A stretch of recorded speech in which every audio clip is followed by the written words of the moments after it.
Welcome everyone to our latest episode of the Testing Room, where three of the gaming industry's best video game consultants who have never actually consulted on a video game bring you new topics each and every week. As always, I'm Alex, aka the Godfather. I'm Christian, aka Sudoku45. I'm Preston, aka Funkadelic Jedi.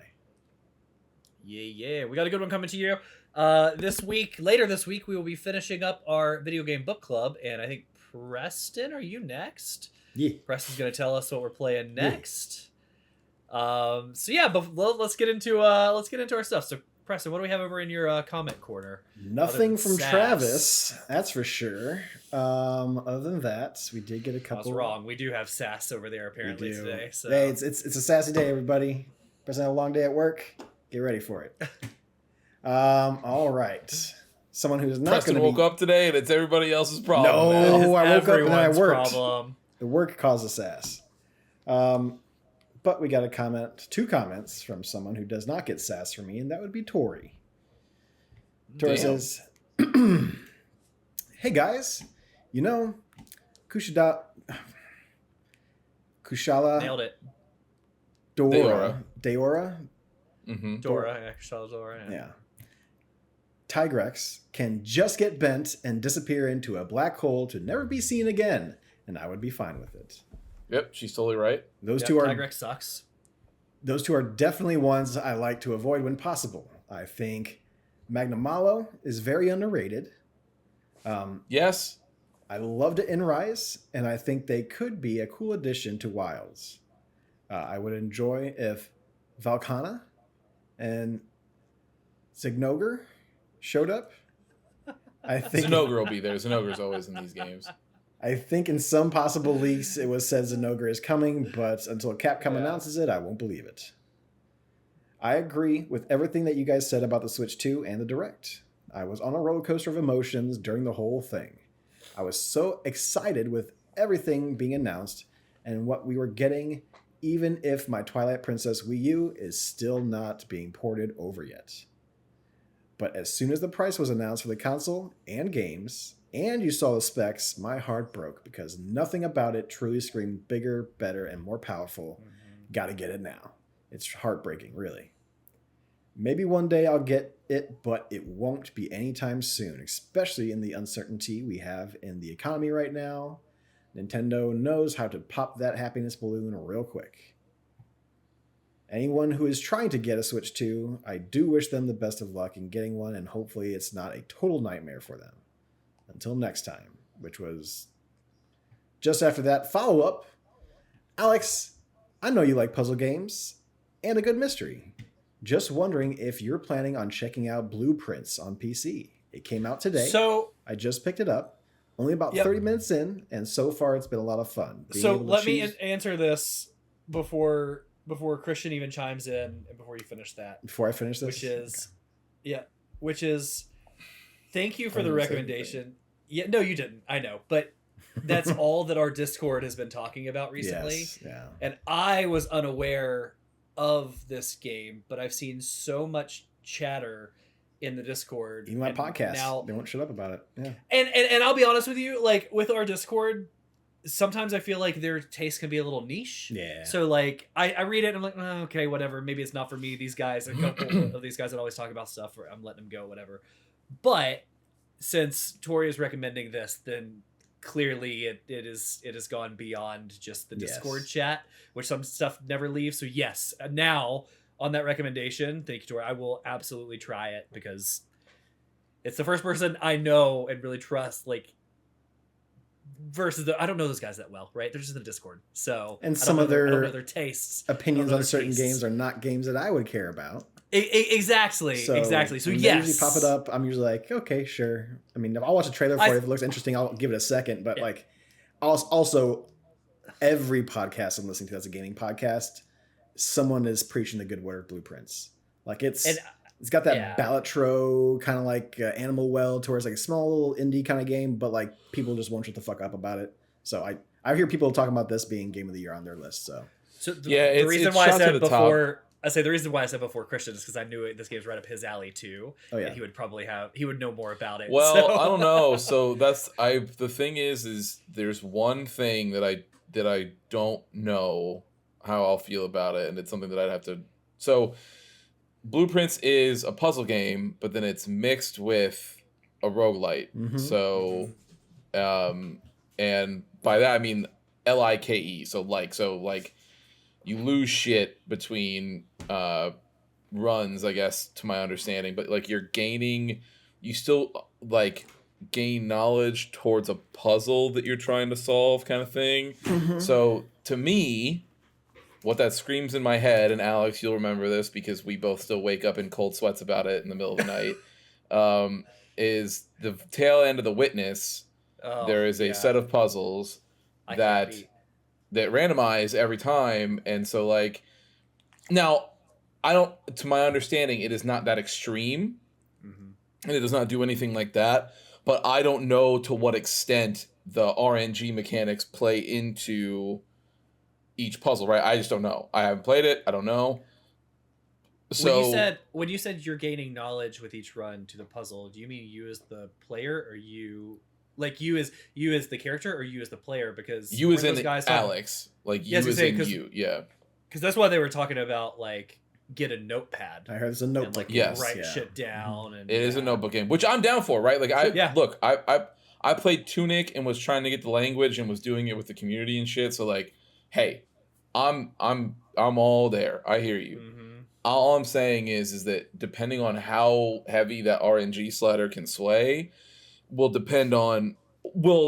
dictate how much enjoyment I get out of it, right? Because like the way I'm thinking about it is like I can see that being cool or extremely frustrating depending on how far that goes. Like I just don't know. I'm interested to check it out still. I won't be like, I'm not saying I'm not going to check it out. I've just seen people drop off of it because of that. You have always been blessed by the RNG gods out there, so you know. I, on the other hand, will probably that's just drops though. That's just drops in games. That's not not bad, but no, it's RNG anything. I mean, like if you consider a dice roll just the same thing as RNG, it is really by definition. You always have amazing dice rolls in D&D and everything else we play. Like sometimes, but then other times your boy rolls a 1 and Preston's got to carry him down a flight of stairs. Like it happens. That was one time. It still happened.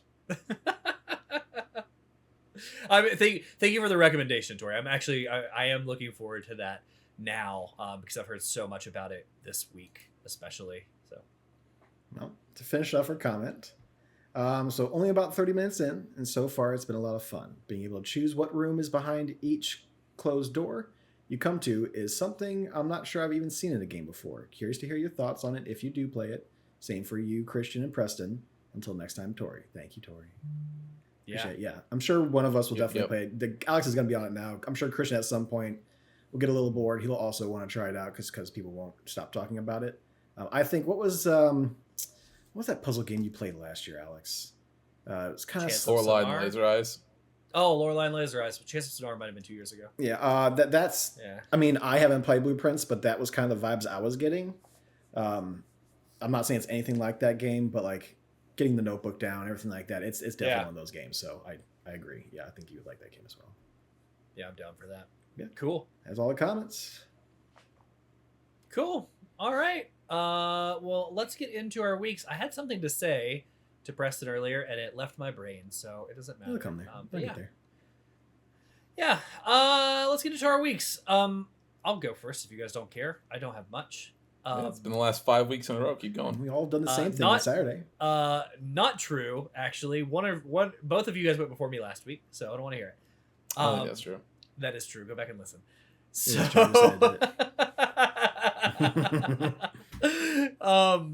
So my week is really, really simple. I played Monster Hunter. Yeah. I've played Final Fantasy 14. Woo. I do have to tell you, Preston, because Travis keeps harping on me for not telling you.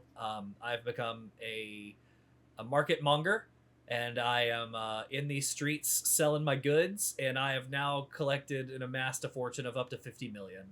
So if we want to buy a house, we should look to buy a house because on 14. We need to get a free company first, so we need to create that, and then we can do it. Yeah. Yeah, but your boy is flush in cash, and I've realized it doesn't cost me anything to make these little earrings. So, I think we talked about it, Preston. We got our gatherers and our Yep. crafters Getting up ready for for the new patch. content coming. Mm-hmm.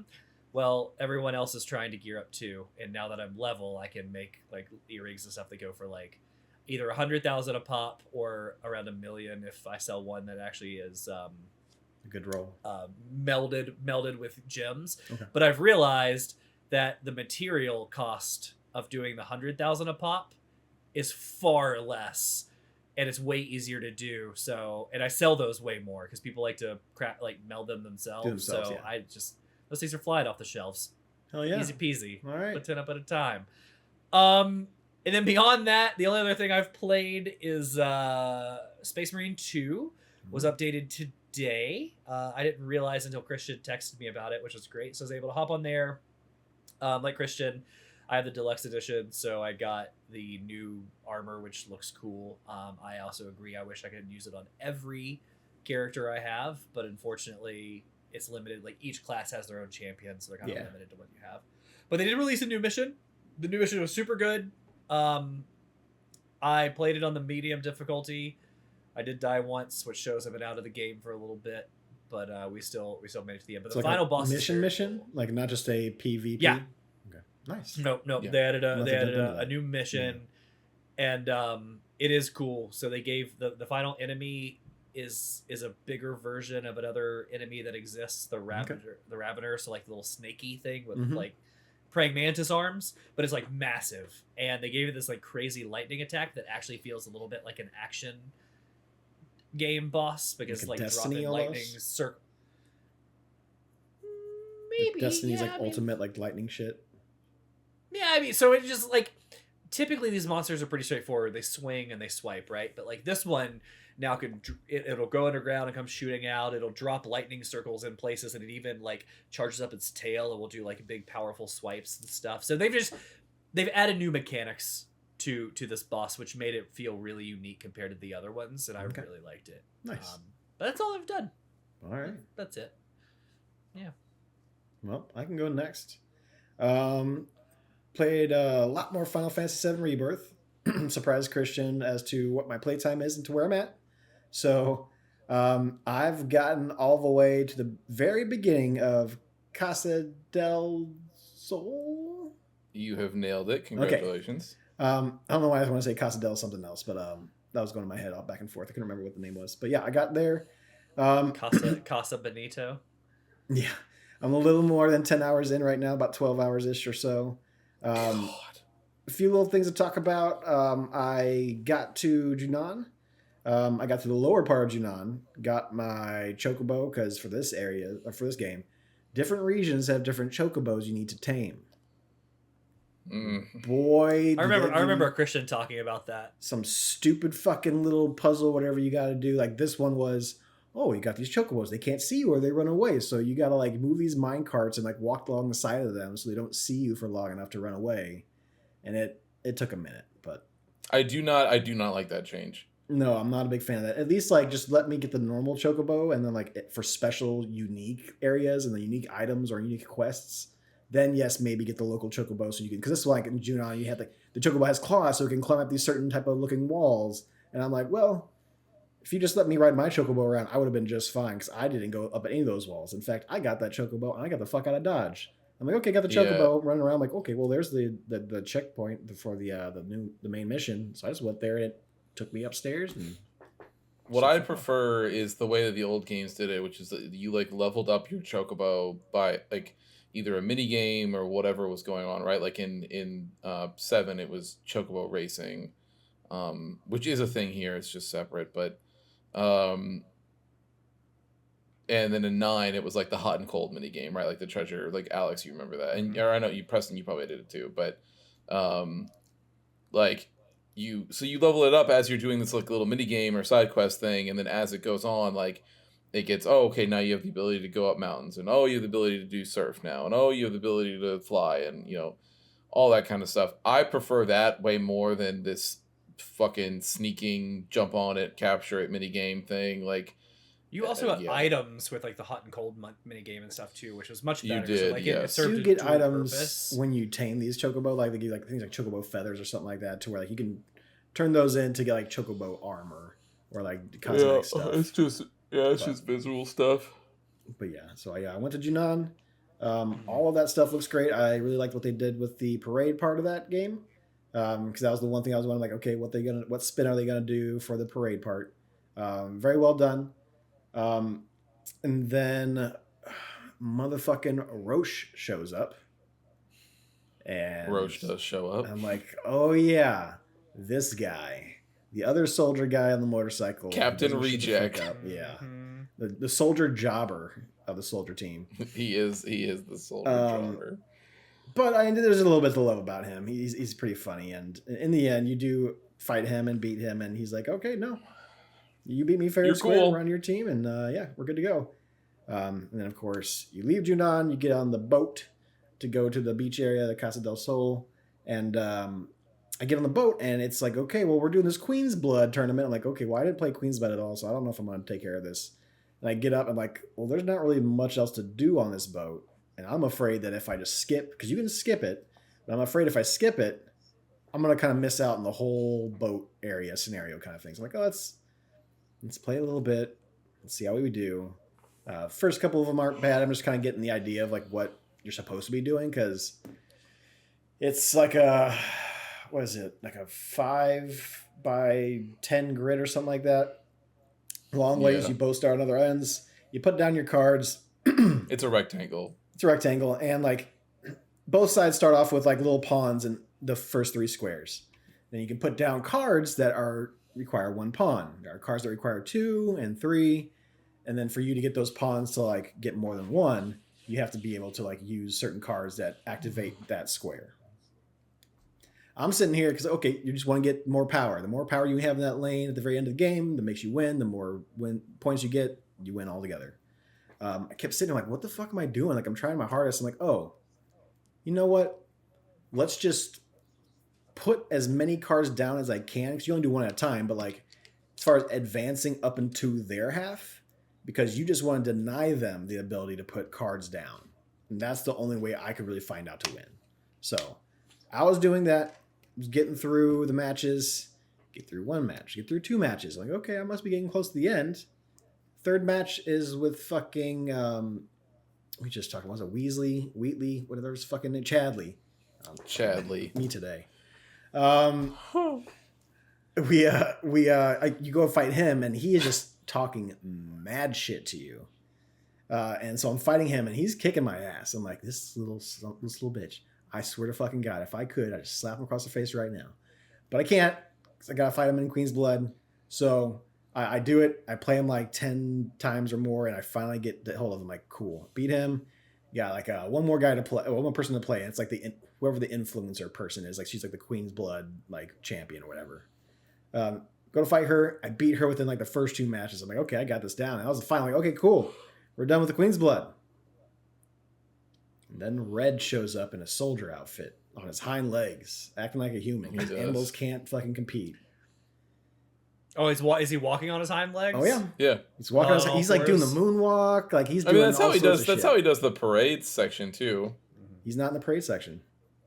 I'm talking in the original. So like when he dresses up, like a soldier on his So after you've gone through the whole tournament doing 5 matches and winning to get to the end, he's able to just show up and says, "Oh, I forgot. I'm here. Yeah." He's like, "Oh, we got a last minute contender." I'm like, No.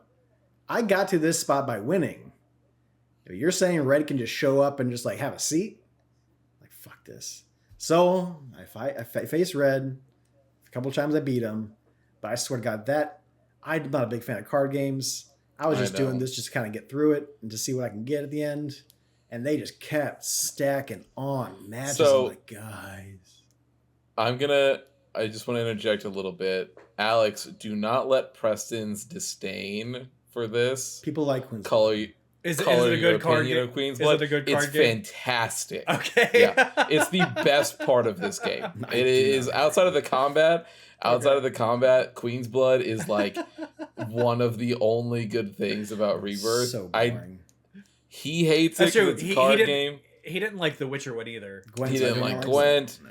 Yeah. He didn't like Tetramaster. He doesn't like any of it. Like Only that's card game for Prest- me is Snap. All right. Yeah, Let's just yeah, be fair. right. Okay. So, but I'm just saying, do not let his disdain for No, this you color should your not. opinion of it ahead People of have time. talked very highly of it. Love Queen's I Blood. fucking hate Okay. card games. But I did it. I got through it. Became the champion on the ship, at least. So I might do more Queen's Blood just because I feel like I got the hang of it now. And if I get some special out of it, I'll look up, see like, hey, is it worth getting these guys? Is it worth doing like the small, like, because there's like local people in every area for like that. No, kind of you shit. get more cards and Cards. more things, and then I think at the end you get like a particularly nice item or whatever, but it's nothing that you'll miss out on. Yeah, Like if you it's beat not everybody, so no, I'm good. yeah. But yeah, now I'm on the beach area. We're about to have I guess a fun time and hang out there and do all our beach activities. So I'm getting through it. Having a lot of fun time.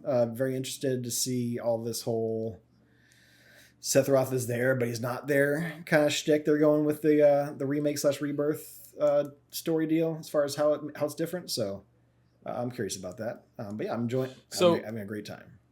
You are further now than you ever have been in your life. I've been to the Golden Saucer once. I don't think I did much there. I think once I get through most of Golden Saucer, that's when I'll be past. That'll be your okay. That'll be beyond what I've ever played. So, because I didn't get to like the Temple of the Ancients or whatever it is, to where like in the original when Aerith dies. Spoiler alert. But like, Yeah, I never got to that part. yeah. And yeah, other than that, that part is not in this second game. it's Correct? The Temple of the Ancients is the in area the second game. is at the very end of the game. That's where What they happens that's where they there? end it. I don't remember when Christian. Well, I mean, I still have never had it spoiled on what happens there in this game, which I'm happy about. I think but- Christian spoiled it when he talked about yeah, it. you but definitely have because I said we it. just tuned him But out, yes, probably. yep. You guys Okay. both just don't remember, which is fine. But I That's don't okay. But Yeah. yeah, I won't told say everybody what I was gonna do when I started that, and everybody knew when I was. Yeah. So Okay. it happened. But yes, the game it goes to the Temple of Ancients, and then all this like that's where the final fight is. Like all of that stuff happens, and then there's a cutscene of the squad like leaving, and then credits. So it ends immediately. Like it ends you descending the stairs to the Temple of the Ancients, or from the Temple of the Ancients. Yeah. I was happy to find out that what I thought Maximilian dude, I thought he spoiled the ending for Rebirth for me. He did not. The boss that I saw in his videos was the boss from the boat, the very end of the boat thing. So that's what I saw, and I thought sure. that was like the end boss of this game. So No, that's not, so no, I'm no. happy I didn't get spoiled. So other than that, honestly, I really didn't play any other games because I mean it's been a little bit less than a week, but we were busy. All three of us went to C2E2. That is the Chicago Comic Con. So we had a lot of fun up there. Got to meet a lot of the artists and creators. I got to meet Timothy Zahn, Charles Soule, which are some predominant Star Wars writers.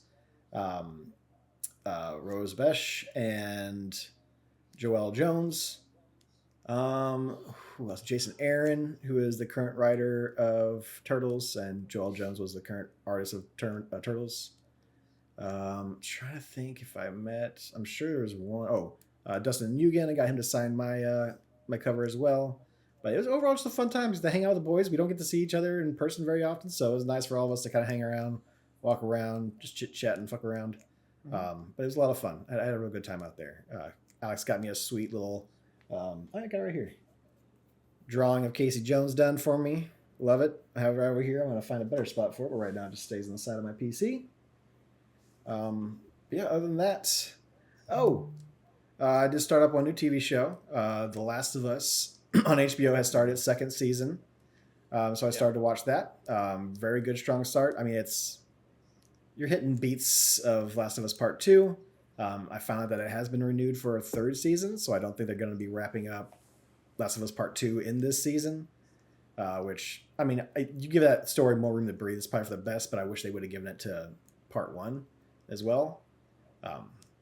Yeah, other than that, that's it. My prediction, and sorry if you haven't, this is a spoiler for those that have never played the game or don't know anything about the game. My original prediction, and I think I'm going to stand by it, is that Joel won't die Really? until Or the the same way? end. No, I think he might die the same way. I don't think he'll die until like episode 7, 8, or 9. Towards I don't know the how many end episodes of they're the doing. show season, unlike the game, towards like the Mhm. beginning of the game, pretty much. Yep, that's my prediction. Now I could be wrong. I just think like I don't know what you're gonna do for a whole third season To if you bookend kill him halfway. at the same pace. Yeah. And you watch the first episode. There's a lot of stuff unsaid between them that's gonna need to get fleshed out over the next. Oh, sure. I think they're gonna carry that out a few episodes before it happens. But I don't know the way they ended episode 1. Look, it looks like it might. I don't know. I just Where do they end episode 1? well, so they end episode 1 It's like with the first season, first Abby, game. Abby, and everybody looking down over the town.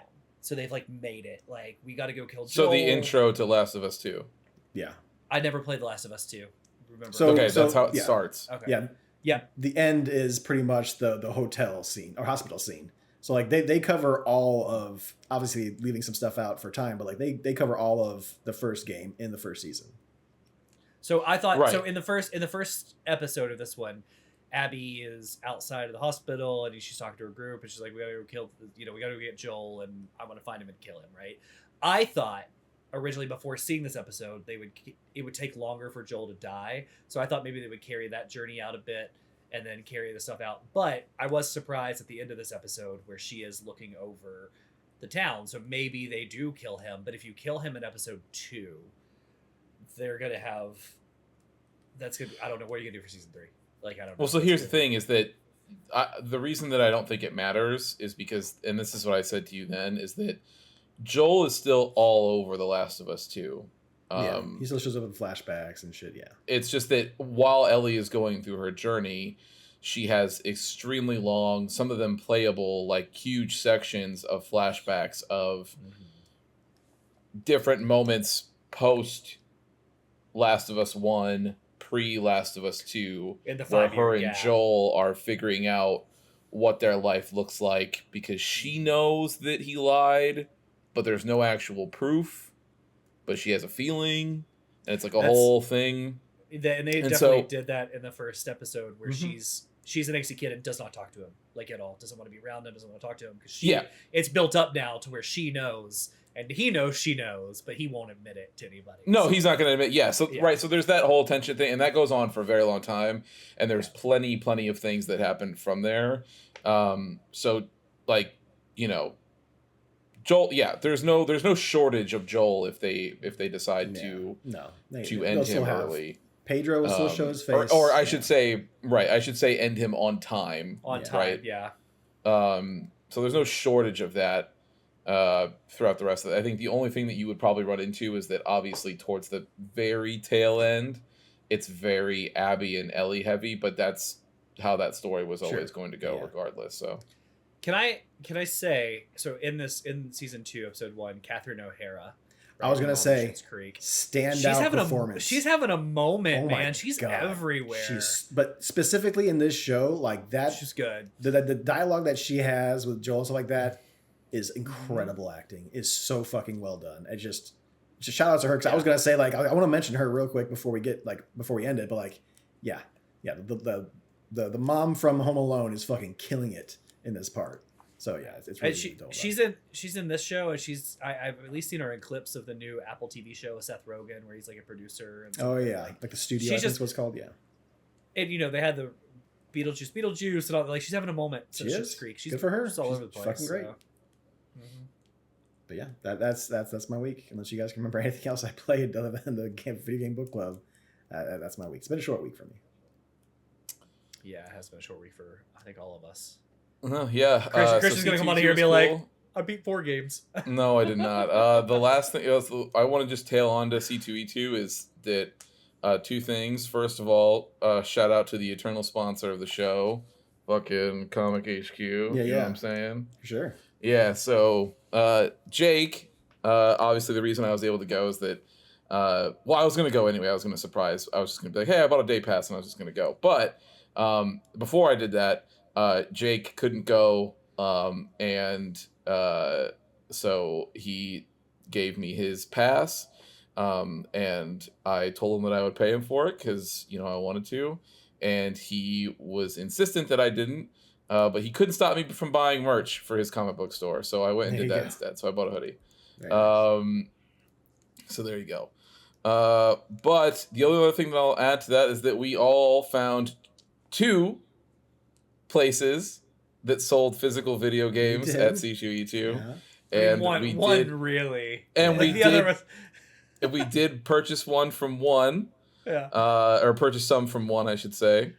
And I just want to say, Preston and I both said this there, but I just feels like we need to reiterate on the internet. We're both so very proud of Alex for finally joining us on the right side of history and accepting physical media, because the gears of capitalism have finally ground him down, and he can't deny it any longer. Yeah, that's true. That's true. And so I wanted to ask, just so we're clear, I just wanted to ask, so what is, from top to bottom, I just want to know, what is your full physical library look like right now? It doesn't matter if it's just small, but what is it, like, I don't know how many you've actually got bouncing around there. Yeah. Oh, not many. So I know.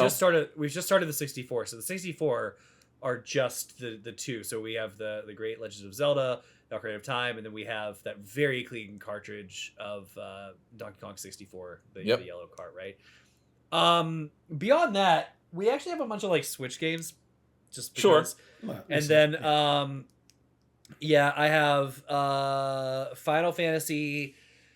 Oh god, I have Final Fantasy 10 and 10-2 collection. Yeah. I mean, I have it on digital on PC. I have it on physical on the PS4. So the 10 and 10-2 collection on PS4, so that physical one there. But I also have the 10 on PS2, and then I think somewhere floating around here I have a PS3 one that might have been both as well. Yeah, they would have been the collection from them as well. Yeah. So it was 10 from the PS2. And then it was 10. It was the collection on PS3, and then it was the HD collection on PS4. Yeah. Mm-hmm. And that's the one. So I have those. I have BioShock Infinite, and BioShock 1 on Xbox 360. That's probably it, if I had to guess. That's it right now. That's okay. There might be some other things flying around somewhere, but I think that's probably it. Cool. No, okay, that's cool. We just need that for future Christmas and birthday gift ideas. So. Okay. Yeah. No, I was interested because you now currently, like, you know, the reason I was interested was that you do, like, to your point, the Ocarina of Time cartridge that you are now in possession of is incredibly clean inbox copy, like manual, everything is super nice. And then, yes, to your point, so when we were at the show, you found it must have been, somebody must have taken rubbing alcohol to that thing, but like it is clean. A pristine loose cart for DK64. He takes very good care of his merchandise. Yeah. So. Yeah. And just look, I'm happy with that. I was talking to Travis about it too. Like, there are some games I want the box for, right? So some games, like, because I'm not, nice I'm getting them to play them, right? Like, I have the 64, the analog 64, very excited about. There's some though that are both play collect, like Legend of Zelda. I want Majora's Mask, but like the other ones, it's kind of collecting those games I had as a kid. Like, we saw Turok there, and it had a box. The box was shit. But like, I would like to get Turok 2 Seeds of Evil again, because like I played that as a kid and I loved it. I don't care if it's in a box. Yeah. Right? Yeah. Mario Kart, I don't care if it's in a box. I think Mario so. It's 64, funny. So. N64 is such a weird, and this will actually come out to the tail end of the week that I want to bring up just like as a little fun thing. But N64 is one of those weird consoles that I think I have a hard. There's certain games, obviously, to your point, that I like that the box is cool and you want to have it, but for the most part, I'm like, yeah, loose cart's fine. Like, I don't care. But here's like, the one issue I have with 64 though, is that there's no sticker or any description on the spine. Like, for you to be able to see the card, you have to have the full front section on it. While Super Nintendo and everything like that, it had like a spine with even like the writing on it. So like, for example, like I got a drawer full of Super Nintendo games that I can just look at the top and just kind of go through. For my 64 collection, I have to flip through every single one of them just to see which one, because I'm not also just marker on top. You can just get like those little stickers, right? Like just like little food labeling stickers and just toss them on there. It's not the same. So Christian, so just so you guys know, Travis turned me onto this. I re-downloaded Facebook the other day because because he said a lot of people sell 64 Yeah, games on Marketplace. Dude, and you can get the he deals is- on there. Well, so it's funny. He's not wrong, and I had to like quickly turn it off because like I don't need to be buying this stuff right now. No. Anyway, it is funny. There are some deals like here's a lot of like 5 or 6 games for like $20, but then dude, I saw somebody that had a post for $300. So imagine, Christian, because I know you saw it. You're right there. How torn up that the Turok box was, right? Yeah. With like right. It was that and Majora's Mask. $300. No booklet, no nothing. I'm just like, some things are like great deal, and others I'm just like, dude, You're not getting. But What are we that's doing why in these I streets? just keep eBay. eBay is the way that That's I a look for good- that stuff. Yeah, It has there's great deals that you can get into there and still work it. But then honestly, if you're already on the Facebook Marketplace train, Let's go what to I'll tell you Craigslist. is that there's that, you can do that. You can also just hit up your local like flea market.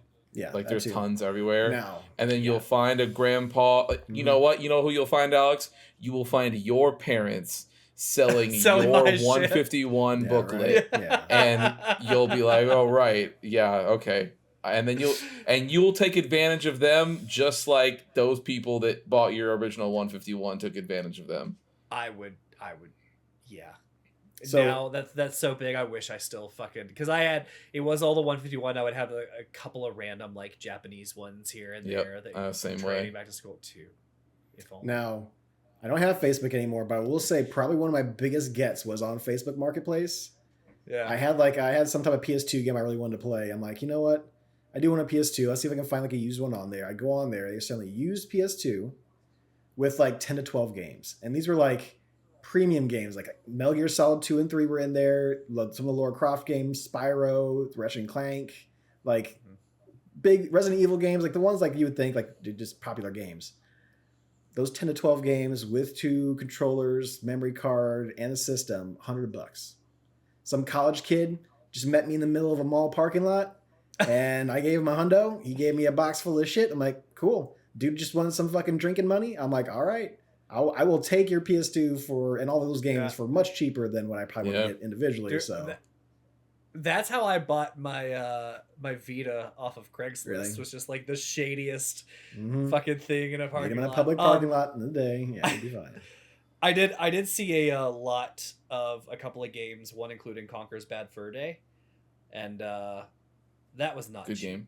No, It is a yeah, good game, Mikey wants but that. somebody actually knew what they had on that Yeah. one. I was like, Yeah, I think that's the problem, right? Is that the hobby gets bigger all the time, mostly because everybody else is also feeling the crushing weight of capitalism, Mhm. and now people are starting to get wise. I mean, I still remember Preston and I long for the old days when we were still living in St. Louis. There would be times where we'd walk into some of those stores, and we would find absolute gems for under $20, and we're like, fuck yeah, we're picking this up. Mhm. And then now that same game, if you fucking put it on Price Chart, and they're like $185, and you're like, what the fuck? Like, and Well, so because the I Nintendo don't know, Direct man. came out and says I have a digital version of it, like, okay, well, people are gonna want the physical copy, so Yeah. crack it yeah. up. Well, even there's I don't know, man. It's wild. But so C2 happened, and so we were able to see that. So it was cool to see Alex like actually looking for physical media and Mhm. doing it. It was fun. So speaking of that and physical things, so I was like, you know what? The Wilds, like, you know, we were halfway through the Wilds update, right? So we're waiting for the other half of Title Update 1 to drop. And I was like, man, fuck, dude, like, I have, you know, basically, I found out that I actually do have every Monster Hunter game now. Oh, you have one. So here's the thing I found out. I thought that I only had Monster Hunter Freedom Unite, which is a second gen game. I also have Monster Hunter Freedom, period, nothing, which is a remake of 1 for the PSP. Yeah. Had no idea that it was a remake of 1. I thought that it was a, like, 2, and then, like, Unite came out, which was, like, a G-Rank thing. I was incorrect about that. That is not the case. 2 is actually technically never released in the US. So Freedom Unite is the closest you can get to getting 2 in the US, but it's like a different story, different everything, but it is it does have all of the second gen monsters in it. So as far as US players are concerned, that is 2. But Monster Hunter 2 was technically never released here. So figuring that out, I was like, damn, I'm gonna go play it. Like, I'll just pop it in the PSP and start playing. And shortly after getting out of the character creator and going on a hunt, the analog stick in my PSP no. failed, and so it has stick drift now. And it's stuck to the top left, so my character just rotates and just runs in that direction the entire time. I have tried everything that you're supposed to do, and the only option left is to just get a new analog stick, basically, and just toss it in there. It only costs like $2. That's cheap. But that's not what I did.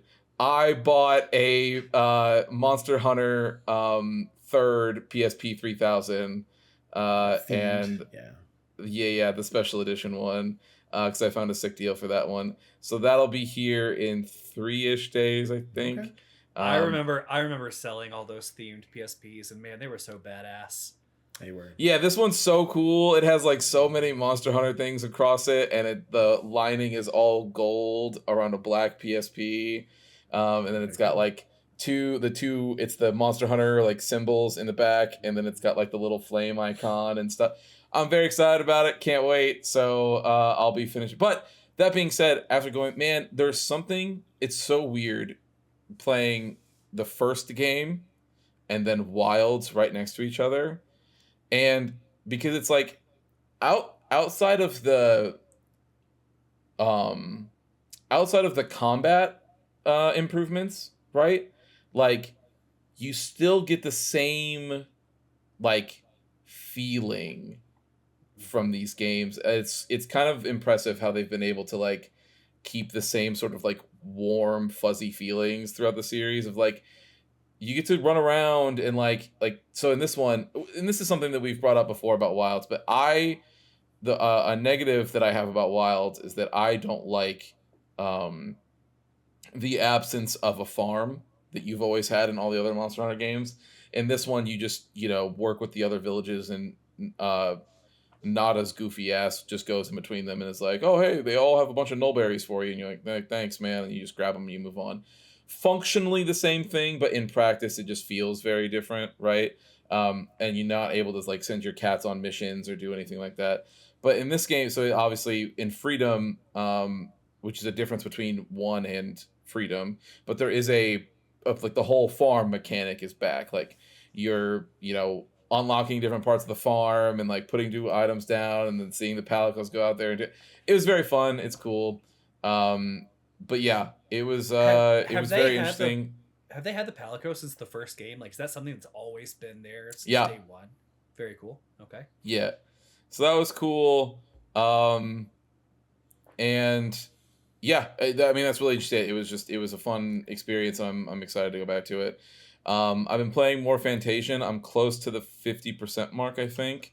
Not much more to say there. I don't want to, I've told everybody here all the JRPGs that people should be going to play. People will play them whenever they get to them. This one is up there. I really think that if you have any love for the older style of Final Fantasy, right? So like 9 and back, or Lost Odyssey or Blue Dragon, like any of Mistwalker's games after he split. This game is just right up there as far as quality is concerned. Like, you'll just be listening to music that they have, and it's, Umat's just doing his thing, like just crushing it on the score like he always does. And now, to be fair, he's been across every Final Fantasy game, but still, it's been insane. And then just as far as just the writing and everything else, it's just pure Sakaguchi the whole time. It's fantastic. What else? So the last thing I was going to bring up is technically like it's a separate topic, but a I just want to say this because I think one, eventually it would be a fun idea for us to do as a side quest, but two, I think this is the most unhinged list as far as video game thing is concerned I've probably ever seen. There is a channel that Preston and I watch called YoVideoGames, and it is part of like the like Max, the guy that we watch all the fighting game stuff from. That's the channel of him and 3 other friends and all this other stuff. Either way, for the longest while they've been doing like their definitive top 10 of like games of every console, right? So like they did one for the PlayStation, they did one for PS2, all that stuff, right? The Switch is one of the most recent ones. Just recently, they have done their top 10 list of video game consoles. So they're including handhelds in this. Oh, I didn't watch this one yet. This is... I don't even understand how this list... It's wild. And there's some list picks on here that I agree with, but I just want to say it, get your guys' reaction, and then eventually I think it'd be fun if we ever did some of these. But yeah, number 10 side quest is the Switch. Okay. Number 9, Sega Saturn. Sure. Number 8, original. I don't know that I feel as though Sega Saturn at the time was pretty impressive technology jump, but I don't know that it necessarily had the library and everything else to overtake like the Switch, because the Switch was also an interesting technology jump. Their list they make are personal lists. Like this is their personal top 10. So it's like they're not taking into account like how much money it made, like how much it was influenced a little bit there. But like as far as like people and the popularity of the system, like no, it's gonna be like them, their childhood, how much they played. And they are taking in influence, they are taking in other factors. The things that they kept out was they are not talking about controllers. I was just about to say Sega Saturn controller sucked. So yeah, they're not talking about controllers, and they're not talking about sales. So it's probably just talking about like sales. the breadth of the library and how good it is for the most part. Sure. Yeah. I mean, even by that, I mean that's quite also games they've played. Yep. Number 8 is the original Game Boy, like I said. Number 7 is the NES. Number 6 is the Xbox 360. Okay. Number 5 is the PlayStation 4. Okay, no. Yeah, dude, it's number 4. Number 4 is the PS2. PS2, get out of here. That should be top 2 easy. Yeah. Number 3 is the PS1. Is your Dreamcast not even going to make it on here? Number 2 is the Super Nintendo. And number 1 is the Dreamcast. So PS4 is better than GameCube, huh? All right. No, Preston, not only is the PS4 better than the GameCube, GameCube didn't even make the list. So, and again, they were including handhelds. So they're like, they had the 3DS on here, the DS, the Game Boy Advance, the Game Boy Color. I think you mean what do you mean personally, on there, like lower, right? It was on the 3D. Debate. It was on the debate, but they cut it before they could get to the 10. They have a whiteboard. They put names down all the systems they want to have top 10, and then from there they cut them to get the 10, and then they put the list. I appreciate classic Game Boy. 3DS is a better handheld. Game Boy Advanced is a better Game Boy game system. Like you can play. So this is what it came down to for me is. So one, I think if we were gonna do these, which I do think would be fun eventually, like we get Jake and Travis. Yeah. It would be fun to get Jake and Travis to come in, and we could do like a whole thing. Yes, 100%. Jake will scream until the top 5 are nothing but Nintendo consoles. Yeah, no, he wants Dreamcast up there. No, not Dreamcast. I know he does. Yeah. So here's the thing. Yeah. I will say Dreamcast, astute observation by these guys, but I just want to say I think. I would separate handhelds and consoles because I don't think you have to separate them for me because they're bringing different things. Like it would have to be because to Preston's point, like if I'm like from a library perspective, even right because the way they're not saying they weren't taking into account backwards compatibility, right? Because that wouldn't be fair because then it would be like. Well, the Game Boy Advance would beat both the Game Boy and the Game Boy Color and the Super Game Boy because all 3 of them, all those games could just get played in the Advance, right? So there's no really a console. Yeah, I mean, it was there. You could buy it. It's a cart that you put carts into. Sure.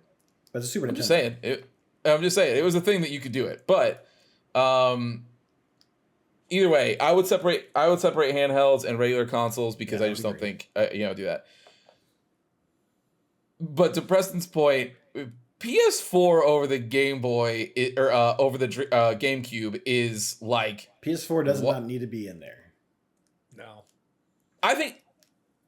Do I think it's in the discussion? Sure. Do I think it makes top 10? No, I don't think it makes top 10. Probably not. Like maybe low in the 10s, but like not. No, I think that.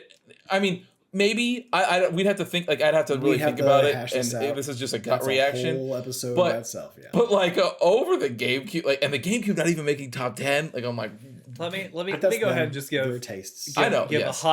I'm going to give you a hot take. It's maybe not that hot of a take. The only PlayStation console that deserves to be in the top 10 at all is the PlayStation 2. And it would be very high in that top 10. I don't know that I can say that. I think the PS1, there's a discussion that I at least would have. Late PS3, PS2 is on there. PS3's got some pretty good IPs. It does. Stuff, and It does. It has some good IPs, but I don't know that PS3, it wouldn't be as high as PS2, and I don't know that it would actually have enough to dethrone. I think the console that probably should have PS3 is been hard. on there, low 10, right? Yeah, the PS3 is hard because it's like the online infrastructure sucked. The party system that it was trying to do sucked. Like if I'm comparing it to the 360, right? Like directly across from it. It was a big gaudy console. It's a console that now over time. By the end of its life cycle, it did come out on top, right? Like it did. That's just a fact. It did. But I think as far as like Hearts and Minds campaign, it definitely lost that, right? Like everybody was on the 360, like from that point of view. It would be tough. I would say I could see the PS1 being on there because the games that people talk about still, like some of the all-time biggest bangers of all time are on PS1, right? Like Chrono Trigger is widely regarded as one of the best games ever created. It's a PS1 game, right? Like it's just, but like that being said, I'm not, PS2 at number 4 on this is wild. Like I'm like, what are we talking about? And I love Dreamcast is good, but it didn't even last a full year. So I don't know how high up that should get, but again, that's us debating whether. But here's the thing, right? Is it's not about longevity, and maybe that does come into it. Who knows? But like you're talking about library, you're talking about everything else. I love the Dreamcast. Yeah. I think that it is an incredible console and all that other stuff. Am I putting that above a PS2? I mean, what are we talking about? Like, I'm just like, it's the PS2. Yeah. Like, I don't know. The greatest libraries of all time. Of all time. Yes, like we're talking. Yeah, yes.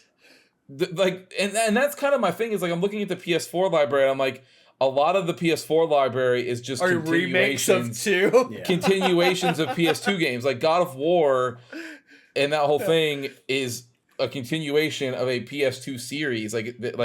Yeah, either way. I just thought it was funny. I wanted to bring it up to get your guys' reaction to it. I think it would be a fun thing to do eventually, but I was watching it, or it was on in the background while I was or after I had finished up Black, and I didn't have enough time to start playing anything, but I did. So I was like, well, I'm not just gonna like walk around while I'm waiting for the podcast to start. So I went and tossed this up and got through it. But yeah, it was something. I bet. Whew.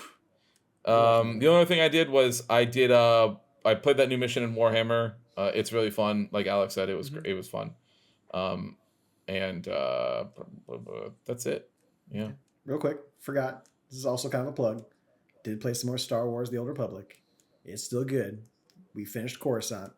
We're now on Terrace. So any of you who are big fans of the first game, this is the first planet that you go to that is was straight up destroyed by the Sith with just a orbital bombardment. So it's all got nice grass and stuff, climbing around, like overgrowth. The world has been taken over, all the dead buildings and stuff. So it's been a lot of fun. But yeah, twitch.tv/testing room live. Sunday mornings around 8:30 Central Standard Time in the morning. So if you're hanging out on Sundays, hang out with me. Be fun. All right. Well, that is our week, everybody. Thank you for hanging out with us.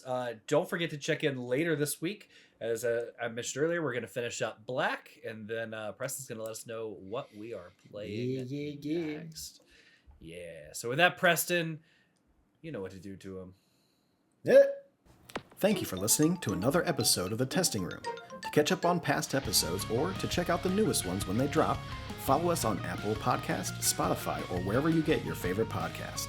If watching is more your thing, check us out on YouTube, youtube.com/@thetestingroom, or watch us live on twitch.tv/testingroomlive. To leave comments or ask questions, you can follow us on Instagram @testingroompod, leave a comment on YouTube, or send them in to testingroompod@gmail.com. See you next time.